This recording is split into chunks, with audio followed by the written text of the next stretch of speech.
EVM से अभी हराया है, ईवीएम से फिर हरा करके ईवीएम हटाएंगे। कि हमारे 2019 में जिन लोगों ने वोट डाला था, जब 2022 में वो वोट डालने गए उनके नाम ही नहीं थे वहां पर। जो आप हमें डरा रहे हो, लोगों को परेशान करने के लिए एसआईआर लेकर के, जो लोग जीरो टॉलरेंस की बात करते हैं उन्होंने लॉ एंड ऑर्डर जीरो कर दिया। अब ये बताओ, इन्हें क्या बीजेपी ने जिताया होगा? ये बनारस से जीत के आए हैं।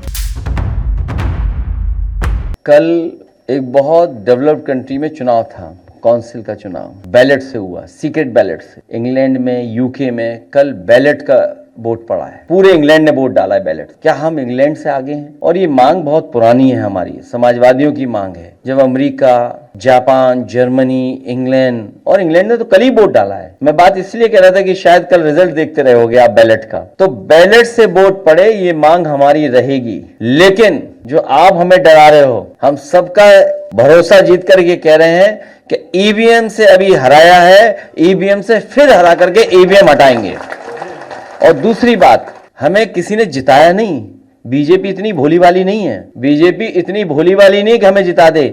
ये उनके नैरेटिव, उनका झूठा प्रचार है। ये उनके जो संगी साथी अंडरग्राउंड, अनरजिस्टर्ड, जिन्होंने मुखबरी और खुफियागिरी जिंदगी भर की, उनका नैरेटिव हो सकता है। समाजवादियों को हमारे समर्थकों ने, हमारे कार्यकर्ताओं ने और पीडे की ताकत ने जिता करके हमें ऐतिहासिक सीटें जिताई हैं। अब ये बताओ, इन्हें क्या बीजेपी ने जिताया होगा? ये बनारस से जीत के आए हैं। क्या उत्तर प्रदेश में जो आंकड़े आ रहे हैं वो सरकार के ही आंकड़े हैं, ये हमारे आपके आंकड़े नहीं है। ये जो आंकड़े आ रहे हैं वो सरकार के ही आंकड़े हैं, वही डेटा है, वही डेटा एनसीआर भी कलेक्ट करता है।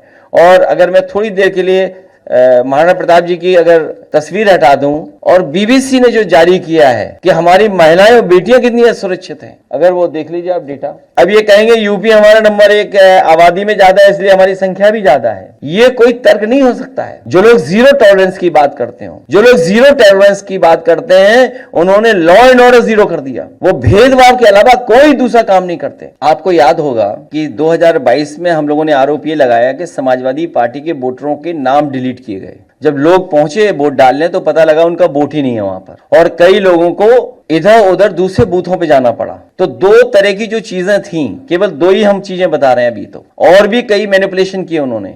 एक मैनिपुलेशन किया उन्होंने कि हमारे 2019 में जिन लोगों ने वोट डाला था, जब 2022 में वो वोट डालने गए उनके नाम ही नहीं थे वहां पर, उनका वोट डिलीट कर दिया गया था। जब ये आरोप इलेक्शन कमीशन पे लगाया तो उन्होंने हम पे नोटिस दिया, नोटिस के जवाब में हम लोगों ने एफिडेविट के साथ जवाब दिया। तो जब एफिडेविट के साथ जवाब दिया, एक भी किसी अधिकारी पर कार्रवाई नहीं हुई। उसी काम को बेहतर तरीके से करने के लिए एसआईआर लेकर के आ गए, लोगों को परेशान करने के लिए एसआईआर लेकर के आ गए। और आपने हाल ही में देखा है बंगाल में कि जिनके नाम हटा दिए उसकी वजह से कितने लोग वोट नहीं डाल पाए। वो आखिरकार किसका सॉफ्टवेयर था जिसमें एरर, बड़े पैमाने पर लोग वोट डालने से रह गए। देश दुनिया की हर बड़ी, सटीक और भरोसेमंद खबर देखने के लिए अभी विजिट करें हमारे वेबसाइट nowuttarpradesh.com और nownoida.com पर, क्योंकि यहाँ आपको सिर्फ सुर्खियां नहीं बल्कि पूरी जानकारी मिलेगी।